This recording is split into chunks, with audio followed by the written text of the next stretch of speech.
नमस्कार, आप सभी का बहुत स्वागत है। मैं हूं आपके साथ माजिद अंसारी। चलिए बुलेटिन की शुरुआत करते हैं बड़ी खबर से। जी हां, मल्होत्रा की सुप्रीम जंग की बात करते हैं। सबसे पहले सुप्रीम कोर्ट में स्पीकर जोशी की एसएलपी पर सुनवाई जारी है। जस्टिस अरुण मिश्रा ने सवाल उठाया है। कहा, मान लीजिए किसी नेता का किसी पर भरोसा नहीं तो क्या आवाज उठाने पर उसे अयोग्य करार दिया जाएगा? पार्टी में रहते हुए वो अयोग्य नहीं हो सकते, फिर ये एक उपकरण बन जाएगा और कोई भी आवाज नहीं उठा सकेगा। लोकतंत्र में असंतोष की आवाज इस तरह बंद नहीं हो सकती। तो बड़ी अपडेट आपको बता दें कि सीपी जोशी की याचिका पर एसएलपी पर सुनवाई जारी है और इस बीच में बड़ी अपडेट सामने आ रही है कि जस्टिस अरुण मिश्रा ने सवाल उठाया। कहा है कि मान लीजिए किसी नेता को किसी पर भरोसा नहीं है तो क्या आवाज उठाने पर उसे अयोग्य करार दिया जाएगा? पार्टी में रहते हुए वो अयोग्य नहीं हो सकते, फिर ये एक उपकरण बन जाएगा और कोई भी आवाज नहीं उठा सकेगा। इस तरह से लोकतंत्र में असंतोष की आवाज इस तरह बंद नहीं हो सकती है। तो सीपी जोशी की तरफ से कपिल सिब्बल ने अपना पक्ष रखा और सचिन पायलट गुट की तरफ से हरीश साल्वे पक्ष रख रहे हैं। और इस बीच कोर्ट की तरफ से ये कहा गया है कि असंतोष के खिलाफ आवाज उठाना गलत नहीं है। जस्टिस अरुण मिश्रा ने उठाया सवाल। कहा कि मान लीजिए किसी नेता का किसी पर भरोसा नहीं है तो क्या आवाज उठाने पर उसे अयोग्य करार दिया जाएगा? पार्टी में रहते हुए वो अयोग्य नहीं हो सकते, फिर ये एक उपकरण बन जाएगा और कोई भी आवाज नहीं उठा सकेगा। लोकतंत्र में असंतोष की आवाज इस तरह बंद नहीं की जा सकती। सुशील पांडे हमारे साथ जुड़ चुके हैं। सुशील, इस वक्त जो अपडेट सामने आ रही है वो बिल्कुल कोर्ट का कहना है कि कहीं ना कहीं जो आवाज उठी है तो वो असंतोष के खिलाफ उठी है, तो वो कहीं ना कहीं से गलत नहीं है। तौर से सुप्रीम कोर्ट ने जिस तरह सवाल खड़े किए कपिल सिब्बल पर, उस पूरे सवाल में साफ तौर से ये कहा गया कि कहीं ना कहीं जिस तरह एक आवाज उठाई गई है और अगर लोकतंत्र में इस तरह असंतोष की आवाज को बंद कर दिया जाएगा तो इसका भविष्य में बुरा असर पड़ेगा। तो ऐसे में ये नहीं कहा जा सकता है कि जो फिलहाल स्पीकर की तरफ से ये याचिका दाखिल की गई है उसमें आपको किसी भी प्रकार की आपत्ति है, लेकिन अगर कोई विधायक अपने विवेकाधिकार का प्रयोग करके अगर नहीं आ रहा है तो उसको अयोग्यता से बाहर कर देना ये कहां तक सही होगा। हालांकि सिब्बल से सवाल भी जस्टिस मिश्रा ने किया कि आपको सिर्फ आपत्ति शब्दों को लेकर है, लेकिन हाईकोर्ट ने आपको जो आदेश जारी किया है उस आदेश में जो शुरुआत की है उसमें शुरुआत आग्रह सबसे किया गया है, रिक्वेस्ट से किया गया है। अगर आपको आपत्ति केवल रिक्वेस्ट से ना होकर डायरेक्ट से है तो इस मामले में कुछ करें या ना करें, लेकिन कहीं ना कहीं इस मामले में हरीश साल्वे की तरफ से एक बात और भी कही गई कि ये सिर्फ इस पूरे मामले को लंबा खींचा जाना है और ऐसे में कहीं ना कहीं स्पीकर इस पूरे मामले को और बड़ा करना चाहते हैं, जिस पर फिलहाल BR गवई ने कहा कि जो स्पीकर हैं वो फिलहाल प्रभावित कैसे हो सकते हैं, क्योंकि वो तो एक न्यूट्रल व्यक्ति हैं, वो फिलहाल एक संवैधानिक पद पर हैं और उनको नहीं आवश्यकता थी कोर्ट आने की। तो आप खुद समझ सकते हैं फिलहाल कोर्ट का जो मूड ऑफ टोन है वो किस दिशा में जा रहा है। लेकिन हरीश साल्वे की तरफ से इस पूरे मामले को 2 बजे तक टालने की बात कही जा रही है। अभी फिलहाल इस पूरे मामले में जो कपिल सिब्बल हैं वो बहस जारी किए हुए हैं, बहस की सुनवाई चल रही है, लेकिन सुप्रीम कोर्ट की जो बड़ी टिप्पणी वो यही है कि असंतोष को रोका नहीं जा सकता है और अगर असंतोष को लोकतंत्र में रोका जाएगा तो इसका असर भविष्य में गलत पड़ेगा। जी तो सुशील, कहीं ना कहीं तो ये जो टिप्पणी है वो सचिन गुट की तरफ जाती हुई नजर आ रही है और एक और बात इसमें कही गई है कि अगर ऐसा हुआ तो ये एक उपकरण बन जाएगा जो आगे के लिए ठीक नहीं होगा। जी बिल्कुल, देखिए साफ तौर से ये फिलहाल सुप्रीम कोर्ट ने भी कहा कि अगर कोई भी व्यक्ति, कोई भी नेता अगर अपनी पार्टी से नाखुश है और अगर वो सवाल खड़े करता है तो कहीं ना कहीं उसको अयोग्य करार करने की जो प्रोसेस है पार्टी में या सदन में, वो एक आने वाले समय में एक फ्रेम बन जाएगा और ये फिलहाल लोकतंत्र के लिए एक बड़ा खतरा साबित हो सकता है। इसलिए हम इस मामले पर अभी विचार करेंगे नहीं, लेकिन जो शब्दों को लेकर फिलहाल स्पीकर की तरफ से याचिका दाखिल की गई है उसको लेकर असंतोष की बात फिलहाल कही गई है। और ये कहीं ना कहीं जिस तरह फिलहाल अभी मामले की सुनवाई चल रही है, उससे ये जरूर लग रहा है कि उम्मीद बहुत कम है कि स्पीकर को फिलहाल सुप्रीम कोर्ट से राहत मिले। लेकिन फिलहाल अभी जो दलीलों का दौर है वो चल रहा है, तो ऐसा कहना भी जल्दबाजी होगी। अब देखते ये हैं कि इस पूरे मामले में हाई कोर्ट का निर्देश क्या होगा। लेकिन जिस तरह जस्टिस मिश्रा बार बार कपिल सिब्बल को इंटरप्ट कर रहे हैं और उन पर सवाल खड़े कर रहे हैं कि जरूरत नहीं थी कि आप दो शब्दों को लेकर सुप्रीम कोर्ट आए, लेकिन फिर भी आपकी दलीलें हम सुनेंगे, तो ऐसे में कहीं ना कहीं ये जरूर है कि आने वाले समय में सुप्रीम कोर्ट इस मामले में कपिल सिब्बल को कहे कि वो एक दिन का इंतजार कर लें, क्योंकि 24 तारीख को इस मामले में हाईकोर्ट अपना आदेश सुनाने वाला है। जी बिल्कुल। लेकिन जब कल जो एसपी जोशी प्रेस कॉन्फ्रेंस कर रहे थे तो उन्होंने एक बात साफ तौर पर कही थी कि ये एक शो कॉज नोटिस है और कहीं उनके पास अथॉरिटी है कि वो शो कॉज नोटिस जारी कर सकते हैं। अगर ऐसा नहीं कर सकते हैं तो फिर जो है अथॉरिटी का क्या फायदा, और इसे संवैधानिक संकट तक करार दिया था। जी बिल्कुल, देखिए साफ तौर से ये कहीं ना कहीं एक बड़ी बात फिलहाल सीपी जोशी की तरफ से कही गई कि जिस तरह कोर्ट ने हस्तक्षेप करने को लेकर डायरेक्ट शब्द का प्रयोग किया है, आपत्ति सिर्फ संवैधानिक संकट को लेकर है। लेकिन जिस प्रकार सुप्रीम कोर्ट ने कहा है कि ये सिर्फ एक छोटा विषय है और हाई कोर्ट ने अपने आदेश में जो शुरुआत की है वो रिक्वेस्ट से की है।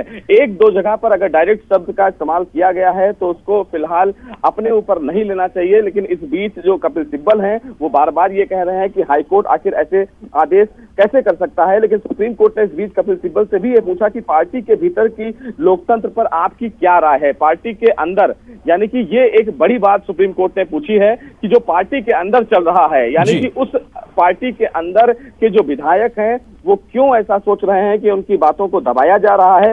इस पर कपिल सिब्बल से जस्टिस मिश्रा ने सवाल खड़े किए हैं। सिब्बल ने कहा कि उन पर ये फिलहाल ये जवाब उन पर ही छोड़ दीजिए क्योंकि ये पार्टी का आंतरिक मामला है और फिलहाल उनको कह दीजिए कि वो छुट्टियों पर हैं। ये भी तमाम जो दलीलें हैं वो फिलहाल चल रही हैं। इस पर फिलहाल कोर्ट ने यह भी कहा कि पार्टी का जो आंतरिक मामला है वो इस पूरे मामले में अगर कोर्ट तक पहुंचता है तो निश्चित रूप से कोर्ट इस मामले में हस्तक्षेप करेगा। जी तो सुशील, क्या लगता है कि ये जो डायरेक्शन और रिक्वेस्ट वाली जो बात थी जिस पर आपत्ति, उसके अलावा भी डिस्कशन हो रहा है किसी मुद्दे पर? जी देखिए, साफ तौर से कोर्ट ने यह भी पूछा है कि अगर कोई भी विधायक अगर पार्टी के मीटिंग में शामिल नहीं होता है तो क्या उसको अयोग्यता के लिए नोटिस जारी किया जा सकता है। इस पर कपिल सिब्बल ने कहा है कि ये फिलहाल स्पीकर की तरफ से व्हिप जारी नहीं किया गया है, वो केवल एक नोटिस था। जिस पर अरुण मिश्रा ने कहा है कि आप पहले अपने फैक्ट्स को चेक करें कि एक तरफ आप ये कह रहे हैं कि ये फिलहाल स्पीकर के द्वारा जारी नोटिस है, दूसरी तरफ आप ये कह रहे हैं कि ये व्हिप है, तो ऐसे में कहीं ना कहीं फैक्ट चेक करने की आवश्यकता है। फिलहाल इस पूरे मामले में कपिल सिब्बल अभी भी स्पीकर के द्वारा जो नोटिस जारी किया गया था उसकी जी अरुण मिश्रा को सुना रहे हैं। जी सुशील, जिस तरह से अभी बहस की दिशा जा रही वो कहीं ना कहीं जो है सचिन पायलट के फेवर में जा रही है, और अगर ऐसा होता है तो क्या इसका असर देखने को मिल सकता है राजनीतिक दृश्य से? देखिए, साफ तौर से अगर इस पूरे मामले में जो सुनवाई की दलीलें फिलहाल चल रही हैं, जिसमें सुप्रीम कोर्ट ने भी एक इशारा किया है कि एक दिन की ही बात है, कल तक आप इंतजार क्यों नहीं कर सकते, तो उम्मीद बहुत कम है कि अगर सुप्रीम कोर्ट इस मामले में अगर इंटरफेयर नहीं करता है तो निश्चित रूप से हमें कल हाईकोर्ट के आदेश का इंतजार करना होगा। और हाईकोर्ट के आदेश के मुताबिक 24 जुलाई तक जिस तरह उन्होंने कहा है कि कोई भी कोर्सिव एक्शन नहीं लिया जाएगा, तो फिलहाल वो ही फैसला मान्य होगा। और ऐसे में अब ये भी देखना है कि क्या सुप्रीम कोर्ट इस मामले में इंटरफेयर करेगा या नहीं करेगा। लेकिन अभी जिस तरह बहस चल रही है, दलीलों का जो दौर चल रहा है, ऐसे में उम्मीद बहुत कम है कि इस पूरे मामले में स्पीकर को कोर्ट कुछ राहत दे। लेकिन ये जरूर हाई कोर्ट से कह सकता है कि वो जो डायरेक्ट शब्द का इस्तेमाल किए हैं उसकी जगह पर रिक्वेस्ट का इस्तेमाल कर लें। इससे ज्यादा लगता नहीं है कि आदेश को रद्द करने के लिए सुप्रीम कोर्ट कह सकता है या कुछ और। तो क्या लगता है सुशील कि ये मामला और खींचेगा या फिर खत्म समझा जाए? फिलहाल सिब्बल की तरफ से जो दलीलें दी गई थी, सिब्बल की तरफ से कहा गया कि इस पूरे मामले को 2 बजे तक के लिए टाल दिया जाए। कोर्ट ने इस पूरे मामले में अभी किसी भी प्रकार की टिप्पणी नहीं की है। लेकिन अगर इस पूरे मामले को अगर टाला गया तो उम्मीद बहुत कम है कि हाई कोर्ट के आदेश में सुप्रीम कोर्ट बदलाव करने का आदेश देगा। जी बहुत शुक्रिया तमाम जानकारी के लिए सुशील। नजरें बनाए रखिए, आगे भी हम आपसे अपडेट लेंगे। तो इस वक्त बड़ी अपडेट आपको बता दें कि सुप्रीम कोर्ट में सीपी जोशी की एसएलपी पर सुनवाई चल रही है और इस दौरान सुप्रीम कोर्ट ने कई अहम टिप्पणी की है, सवाल भी उठाए हैं और कांग्रेस में पार्टी का लोकतंत्र किस तरह का है, इस तरह के भी सवाल उठाए हैं। और साथ में अहम बात ये कही है कि अगर किसी से असंतोष है और सवाल अगर उसके खिलाफ अगर आवाज़ उठाई जाए तो बंद करना, आवाज़ को बंद करना ये सही नहीं हो सकता है। और अगर ऐसा ही होता रहा, अगर इसी तरह से किया जाएगा तो कहीं ना कहीं से ये एक उपकरण बन जाएगा जो आगे के लिए, लोकतंत्र के लिए ठीक नहीं होगा। तो ये बहुत ही अहम बात कही है और सुनवाई चूंकि अभी लगातार जारी है और उसके लिए इंतजार करना होगा कि आगे क्या कुछ होगा। लेकिन फिलहाल बड़ी खबर इस वक्त आपको बता दें कि सुप्रीम कोर्ट में सीपी जोशी की तरफ से जो याचिका दायर की गई थी उस पर जो है सुनवाई हो रही है और जो बहस अभी तक हुई है, जो दलीलें दी गई हैं, वो कहीं ना कहीं से वो सचिन पायलट खेमे की तरफ यानी फेवर में जा रही है। और क्योंकि बार बार जो है सचिन पायलट ग्रुप की तरफ से यही कहा जा रहा था कि पार्टी के तरफ से, पार्टी के खिलाफ वो नहीं है, वो एक विशेष व्यक्ति या नेता के खिलाफ हैं जिसके खिलाफ वो आवाज़ अपनी उठा रहे हैं। और इसी को लेकर जो ये विवाद बढ़ता गया और सीपी जोशी विधानसभा अध्यक्ष हैं, उन्होंने नोटिस जारी किया और ये मामला सुप्रीम कोर्ट तक जा पहुंचा।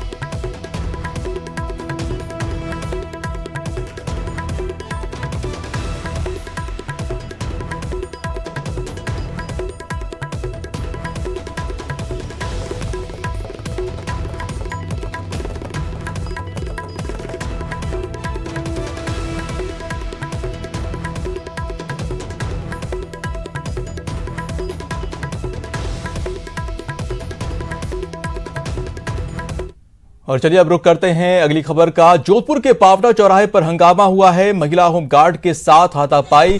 बुजुर्ग ने की महिला होमगार्ड के साथ हाथापाई, स्कूटी रोकने पर भड़का बुजुर्ग। घटना के बाद पुलिस मौके पर पहुंची, बुजुर्ग पर कार्रवाई की हो रही है तैयारी।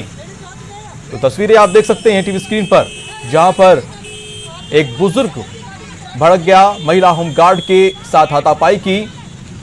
बुजुर्ग ने महिला होमगार्ड के साथ हाथापाई की है, स्कूटी रोकने पर भड़क गया बुजुर्ग और घटना के बाद पुलिस भी मौके पर पहुंच गई है और बुजुर्ग पर अब कार्रवाई की तैयारी चल रही है।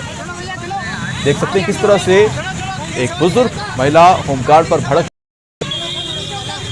स्कूटी को रोका और भड़कने लगा, हाथापाई तक की नौबत आ गई। तस्वीरें देख सकते हैं और इस बीच पुलिस भी मौके पर पहुंच गई है और अब इस बुजुर्ग के खिलाफ कार्रवाई की तैयारी शुरू हो गई।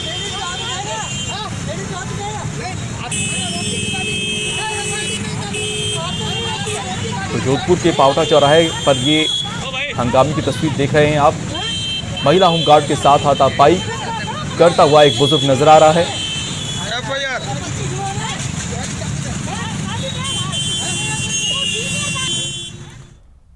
और बढ़ते हैं अगली खबर पर। हाईकोर्ट से बड़ी खबर है, जहां पर 3 भर्तियों का रास्ता साफ हो गया है। कृषि पर्यवेक्षक, महिला सुपरवाइजर की भर्ती का रास्ता अब साफ हो गया है। प्रयोगशाला सहायक भर्ती का भी रास्ता साफ हो गया है। तीनों भर्तियों से जुड़ी याचिकाओं को हाईकोर्ट ने खारिज किया है। तो इस वक्त बड़ी खबर आपको बता दें, हाईकोर्ट से आ रही है, जहां पर 3 भर्तियों का रास्ता अब साफ हो गया है।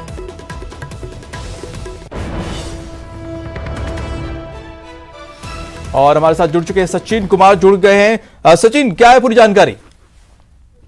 देखिए, आज नंबर 10 के अंदर 19, 20, 21 नंबर पर ये तीनों जो भर्तियां हैं, कृषि पर्यवेक्षक हो, प्रयोगशाला भर्ती हो या इसके अलावा महिला सुपरवाइजर के पद हो, इन भर्तियों को लेकर कई याचिकाएं लगी हुई थी, लेकिन आज सभी याचिकाओं को खारिज कर दिया है, जिसकी वजह से अब कोई हर्डल इनके सामने नहीं है और अब जो विभाग है इनके परिणाम जारी कर सकता है। जो अगर हम बात करें इनके पदों को लेकर, तो हजारों पदों पर भर्तियां होनी थी। कृषि पर्यवेक्षक के पद पर 1832 लोगों को भर्ती होना है। महिला सुपरवाइजर पे 180 पदों के लिए परीक्षा हुई थी और प्रयोगशाला सहायक के लिए 1200 पदों पर परीक्षा आयोजित की गई थी, लेकिन राजस्थान हाईकोर्ट में अलग अलग तरह की याचिकाओं के जरिए इनको चुनौती दी गई थी, जिसकी वजह से परिणाम इनका जारी नहीं हो पा रहा था। लेकिन अब जब सभी याचिकाओं को आज खारिज कर दिया गया है तो इस भर्तियों का रास्ता साफ हो गया है। अपने आप में राहत भरी खबर उन अभ्यर्थियों के लिए है जो इन परीक्षाओं में बैठे थे, जो इंतजार कर रहे थे कि परिणाम आया और अगर उनको सफलता मिलती है तो उनको रोजगार मिल सके। यानी हजारों के माफी कर लाखों बेरोजगार अभ्यर्थियों के लिए एक बड़ी और एक अच्छी खबर ये निकल के सामने आई है कि 3 भर्तियों का एक साथ रास्ता साफ हुआ है, क्योंकि दर्जन भर से ज्यादा भर्तियां जो हैं वो कोर्ट के अंदर लंबित पड़ी हुई हैं। उन कोर्ट की वजह से उन भर्तियों में जो है आगे कार्रवाई नहीं हो पा रही थी। ऐसे में लगातार एक साथ 3 भर्तियों की से जुड़ी याचिकाओं को खारिज करने के बाद तीनों भर्तियों का रास्ता साफ हो गया और कहीं ना कहीं सरकार के लिए भी अच्छी खबर है, क्योंकि रोजगार देना सरकार की प्राथमिकताओं में है। सरकार ने कहा है कि हम अच्छे से जी सचिन, तमाम जानकारी के लिए बहुत शुक्रिया आपका। तो एक और जोधपुर से खबर है, जहां पर एसीबी की बड़ी कार्रवाई हुई। 1800 रुपए के साथ बीएलओ को गिरफ्तार किया गया है।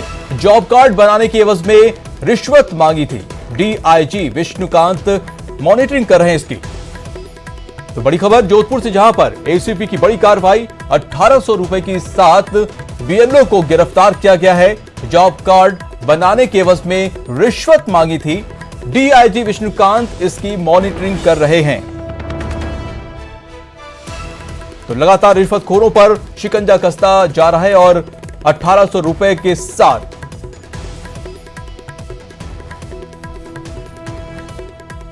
और और ज्यादा जानकारी के लिए चंद्रशेखर हमारे साथ जुड़ चुके हैं। चंद्रशेखर, क्या है पूरा मामला और किस तरह से ये कामयाबी मिली है एसीबी को? देखिए, ये मामला पूरा जो है, एक जो ग्राम सेवक है उसने जो जॉब कार्ड बनाने के एवज में 1800 रुपए रिश्वत ली है। एसीबी ने जो है ग्राम पंचायत के पीछे बने उसके जो क्वार्टर है उसमें जो कार्रवाई चल रही है। फिलहाल जो है एसीबी ने पूरी जानकारी दी नहीं है, लेकिन ये बताया गया है कि जॉब कार्ड 1800 रुपए रिश्वत ली थी और रंगे हाथों गिरफ्तार किया गया है। जी बिल्कुल। और इसमें और लोग क्या हो सकते हैं इसमें नेटवर्क में जिसपे मॉनिटरिंग की जा रही है और उनको पकड़ने की कोशिश की जा रही है? माने तो जिस तरह से गांव में खेल चल रहा है उसका कोई बड़ा खुलासा होने की उम्मीद जो है एसीबी के द्वारा जताई जा रही है और इसको लेकर एसीबी जो है जांच कर रही है। जी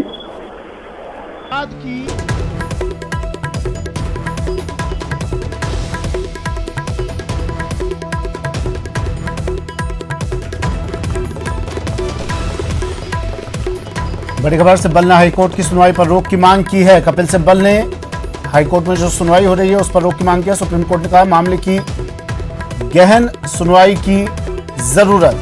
मरुधरा की जंग सुप्रीम कोर्ट तक पहुंच चुकी है। सुप्रीम कोर्ट में स्पीकर जोशी के एसएलपी पर सुनवाई चल रही है। जस्टिस मिश्रा ने साल्वे और रोहतगी से जवाब मांगा। सिब्बल ने हाईकोर्ट की सुनवाई पर रोक की मांग की। इसके बाद सुप्रीम कोर्ट ने कहा कि मामले की गहन सुनवाई की जरूरत है। सिब्बल ने तब तक हाईकोर्ट के फैसले पर रोक की मांग की है।